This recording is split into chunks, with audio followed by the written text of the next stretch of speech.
اعوذ باللہ من الشیطان الرجیم بسم اللہ الرحمن الرحیم ان اللہ وملائکتہ یصلون علی النبی یا ایھا الذین آمنوا صلوا علیہ وسلموا تسلیما اللہم صل علی محمد وآل محمد بسم اللہ الرحمن الرحیم الحمد للہ رب العالمین والصلاة والسلام علی اشرف الانبیاء والمرسلین وخاتم النبیین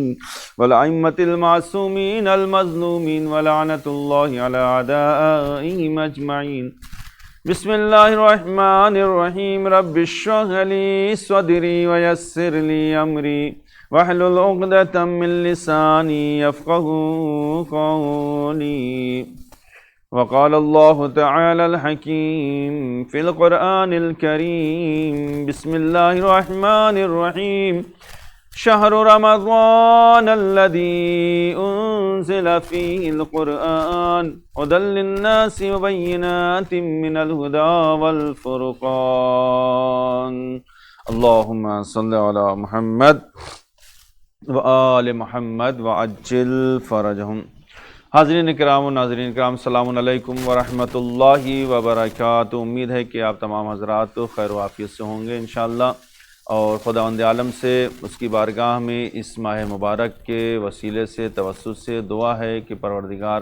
ہم سب کو اس ماہ مبارک رمضان کی برکتوں کو، فضیلتوں کو، عظمتوں کو، نعمتوں کو حاصل کرنے کی توفیق عطا فرمائے، اور خصوصی طور پر اپنی عبادت کرنے کی ہمیں توفیق عطا فرمائے،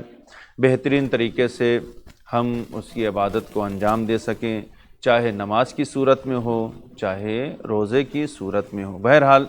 احکام شرعی، اس سے پہلے کچھ مسائل کو ہم نے بیان کیا تھا آپ کے سامنے، اور آج کچھ مسائل کو ہم آج روزے سے ہی متعلق اور کچھ اہم مسائل آپ کو بیان کرتے ہیں انشاءاللہ۔ نیت سے پہلے، نیت کے متعلق ہم نے آپ کے سامنے اس سے پہلے بیان کیا تھا، اور نیت کا دل سے گزرنا ہی یہ نیت کہا جاتا ہے۔ ضروری نہیں کہ انسان جو اس کو زبان سے دہرائے، لیکن اب روزہ ایک انسان روزے کی حالت میں ہے تو بہت سے سوالات ہمارے ذہن میں آتے ہیں، اور بہرحال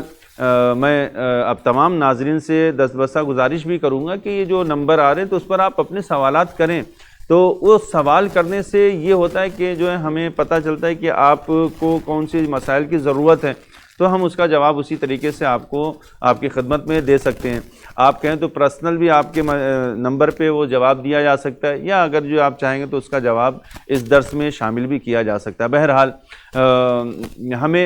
ہم اگر روزہ رکھ رہے ہیں تو اس کے بارے میں ہم کو پوری طریقے سے نالج ہونا چاہیے، جانکاری ہونا چاہیے کہ ایک صحیح روزہ کس طریقے سے ہوتا ہے اور کس طریقے سے ہم کو روزہ رکھنا چاہیے، اور یہ تمام چیزیں ہم کو ذہن میں ہونا چاہیے، اور روزے کی خصوصی طور پر کیا جو کنڈیشن ہونا چاہیے، کس طریقے سے ہم کو اپنے آپ کو بچانا ہے، دن بھر کون سی چیزیں کھانا ہے، کون سی چیزیں نہیں کھانا ہے، کس سے پرہیز کرنا ہے، یہ ساری چیزیں، یہ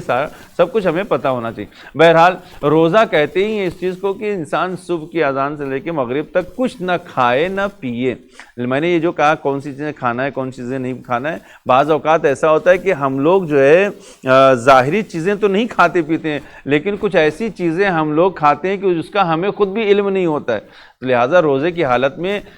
ہر طرح کا روزہ، پیغمبر اسلام نے فرمایا کہ ہر طرح کا جسمانی روزہ بھی ہو، روحانی روزہ بھی ہونا چاہیے۔ مثلا جو ہے ہماری زبان کا بھی روزہ ہو، ہماری آنکھوں کا بھی روزہ ہو، ہمارے ہاتھوں کا بھی روزہ ہو، ہمارے پیر کا بھی روزہ ہو، ہمارے سماعتوں کا روزہ ہو، ہمارے ذہن کا روزہ ہو، ہماری فکر کا روزہ ہو۔ تو یہ ساری چیزیں ہم کو جو ہے احتیاط کرنا ہے، ایسا نہ ہو کہ روزے کی حالت ہے اور روزے کی حالت میں ہم غیبتیں کر رہے ہیں۔ تو ظاہر سی بات ہے قرآن مجید نے اس کی طرف اشارہ کیا ہے کہ جو غیبت کرتا ہے کسی اپنے بھائی، مومن بھائی کی، تو گویا وہ مردار کا گوشت کھا رہا ہے۔ بہرحال ہم غیبت کر رہے ہیں، قرآن کی آیتوں کے ذیل میں اگر ہم دیکھیں تو ہم حقیقی معنوں میں گوشت کھا رہے ہیں، وہ بھی مردار کا گوشت کھا رہے ہیں، مرے ہوئے بھائی کا گوشت کھا رہے ہیں۔ تو روزے کی حالت میں اس طرح سے کھانا پینا صحیح نہیں ہے، تو ہمیں ان تمام چیزوں سے بھی پرہیز کرنا چاہیے،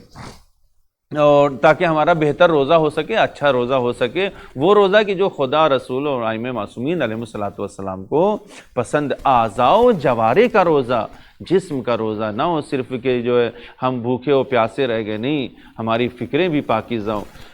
چھٹے امام جعفر صادق علیہ الصلوۃ والسلام نے ارشاد فرمایا کہ یہ مہینہ جو انسان کو اپنے آپ کو بنانے کا مہینہ ہے، سنوارنے کا مہینہ ہے، لہٰذا ہمیں اپنی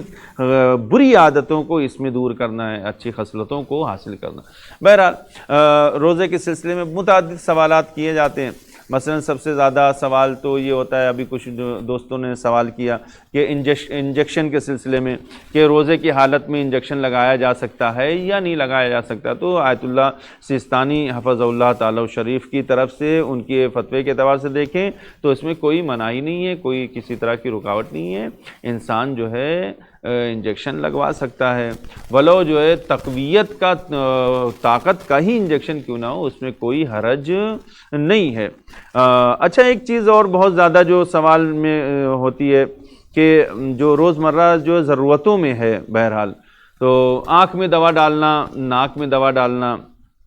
تو دیکھیں جو آنکھ میں دوا ڈالنا اس میں کوئی ممانعت نہیں ہے، اس سے روزے پر کوئی اثر نہیں پڑتا ہے۔ ہم روزے کی حالت میں آنکھ میں دوا ڈال سکتے ہیں، اس سے روزے پر کوئی ایفیکٹ نہیں پڑے گا، کوئی اثر نہیں پڑنے والا ہے، ہمارا روزہ صحیح ہے۔ لیکن ناک میں دوا ڈالنے میں احتیاط تھوڑا سا یہ کرنا ہے۔ آغا سیستانی کے حفظ اللہ تعالیٰ کے شریف کے نزدیک جو ہے آپ نے بیان فرمایا کہ اگر ناک میں دوا ڈالنے سے اس کا مزہ ڈائریکٹ حلق میں جا رہا ہے تو روزہ باطل ہو سکتا ہے، لہٰذا ہم کو یہ احتیاط کرنا ہے کہ اگر جو ناک میں ہم ایسی دوا ڈال رہے ہیں کہ جو حلق تک پہنچ رہی ہے تو اس سے ہمیں پرہیز کرنا ہے، اور اگر ہاں یہ یقین ہے کہ ناک میں دوا ہم جو ڈال رہے ہیں یہ حلق میں نہیں جائے گی، تو اگر حلق میں نہیں جا رہی ہے، ہم کو یقین ہے، ہم کو پہلے سے یعنی اس کا ایکسپیرینس ہے، ہمیں پتہ ہے اس کے بارے میں، تو اس کو ڈالنے میں کوئی اشکال نہیں۔ لیکن کسی بھی چیز کا جو حلق سے نیچے اتارنا، ایک چیز ہے انٹرنل اور ایک چیز ہے ایکسٹرنل، جو ہے اس کو آپ جو ذہن میں رکھیں، جو ہے یہ جو چیز اگر ہماری سمجھ میں آ جائے تو بہت سی چیزیں آسان ہو جاتی ہیں۔ مثلا جو بلغم کا آنا جو ہے، یا مثلا جو ناک کا پانی جو دماغ کا پانی جو انسان کے جو حلق میں آتا ہے، یہ تمام چیزیں اس کو جو ہمارے ذہن میں رکھنا چاہیے، اور تاکہ جو ہے ہم جو روزے کی حالت میں کس چیز پر عمل کریں، کیا ہونا چاہیے کیا نہیں کریں۔ بہرحال اگر بلغم آ رہا ہے تو وہ اگر جو ہے ہمارے حلق میں چلا جا رہا ہے تو اس سے جو ہے کوئی روزے پر اثر نہیں پڑنے والا ہے، ہمارا روزہ باطل نہیں ہوگا۔ اور بہرحال بہتر یہ ہے کہ احتیاط مستحب اگر جو منہ میں آ جائے تو اس کو جو انسان کو نگلنا نہیں چاہیے، تھوک دینا چاہیے، لیکن اگر جو وہ حلق میں جلا بھی جا رہا ہے تو اس سے روزے پر کوئی اثر نہیں ہونے والا ہے۔ اس کے علاوہ بہت سی چیزیں ہیں، آیت اللہ سیستانی حفظ اللہ تعالیٰ کے نزدیک جو ہے، مثلا ایک شخص نے سوال کیا کہ اگر بھول جانے کی وجہ سے کوئی ایسا کام انجام دے جس سے روزہ باطل ہو جاتا ہے تو کیا روزہ باطل ہو جاتا ہے؟ اس میں پہلی شرط سوال کرنے والے نے یہ کیا کہ اگر بھول جانے کی وجہ سے، مثال کے طور پہ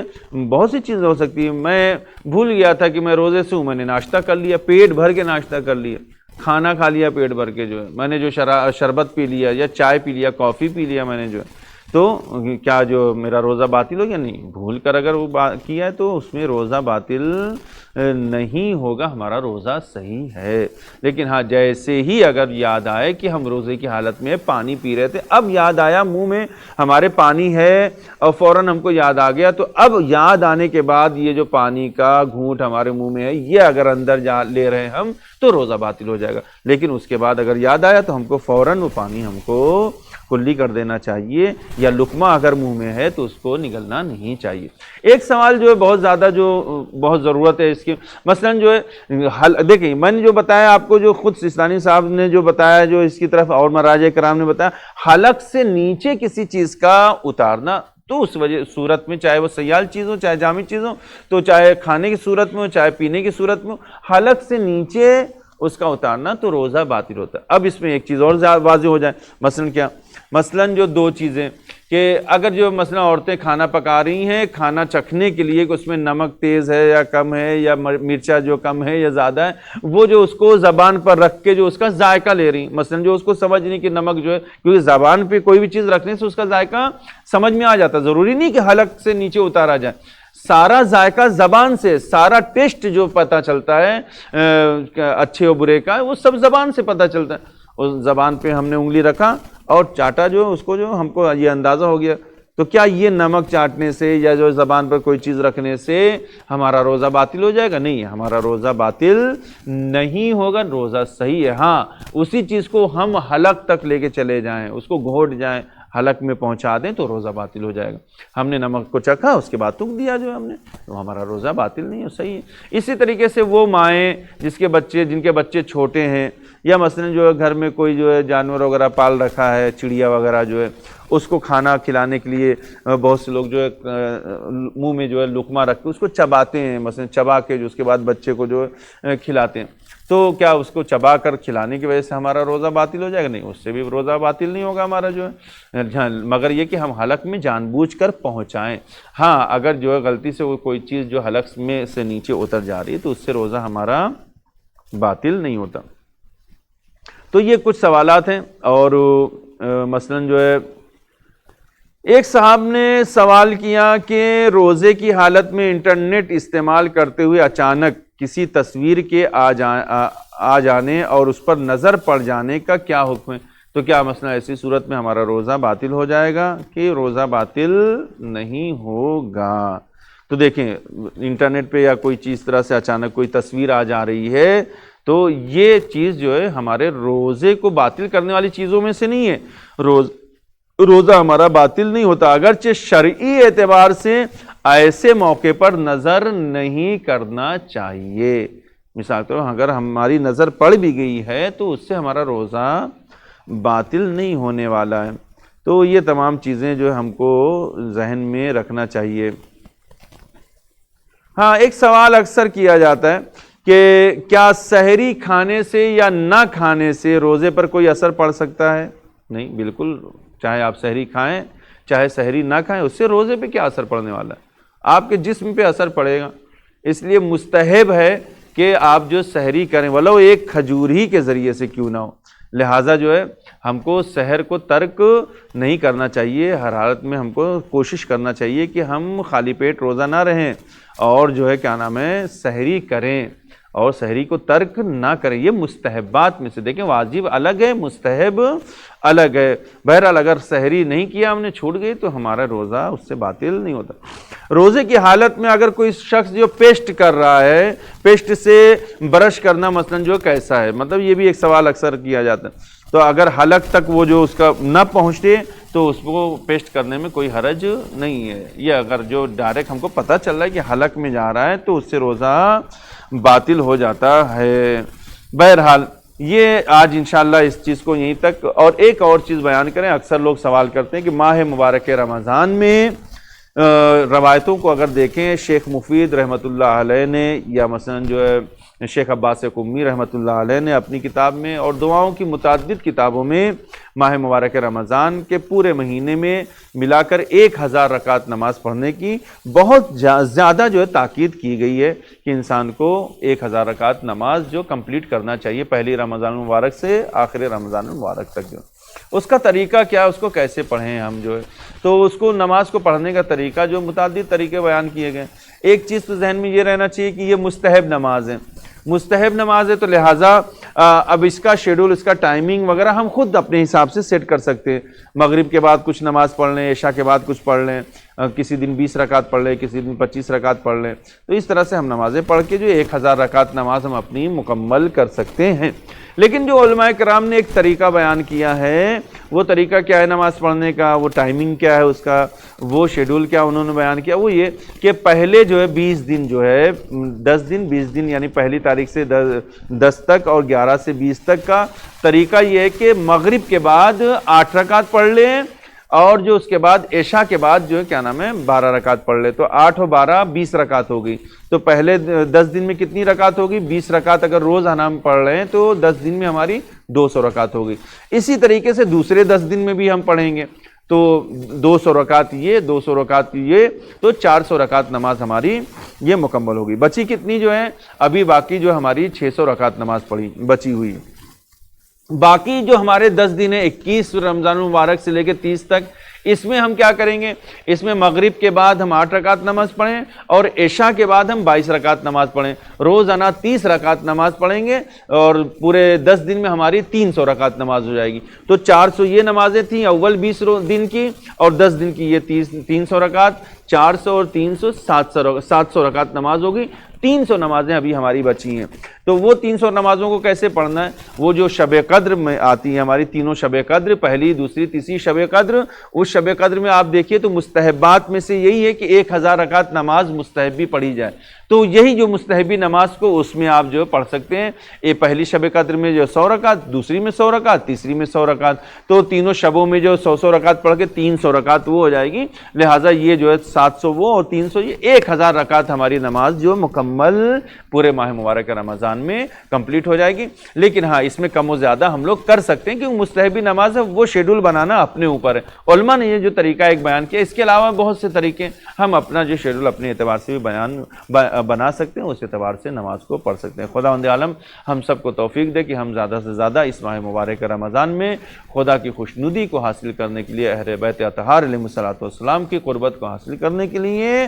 ہم جو ہے بہتر سے بہتر اعمال کو بجا لا سکیں۔ اپنی تمام دعاؤں میں، خاص طور سے تمام مریضوں کی شفا یابی کے لیے، اور بالخصوص جو مقروض ان کے قرضوں کو ادا ہونے کے لیے، بالخصوص جتنے ہمارے مرحومین ہیں ان سب کی مغفرت کے لیے ہم سب لوگ کو مل جل کر دعا کریں۔ جتنی نمازیں ان سب میں دعا کریں، اپنی مغفرت کے لیے، اپنے آباء و اجداد کی مغفرت کے لیے، تمام مومنین و مومنات کی مغفرت کے لیے۔ خداوند عالم ہم سب کی دعاؤں کو مستجاب فرمائے۔ ان دعاؤں میں سب سے بہترین دعا پروردگار، اس ماہ مبارک رمضان کا تجھے واسطہ ہے اور صدقہ ہے کہ اس ماہ مبارک کے صدقے میں اپنی آخری حجت کے ظہور پر نور میں تعجیل فرما، اور ہم سب کو ان کے اعوان و انصار میں شمار فرما۔ وآخر الدعوانا ان الحمد للہ رب العالمین۔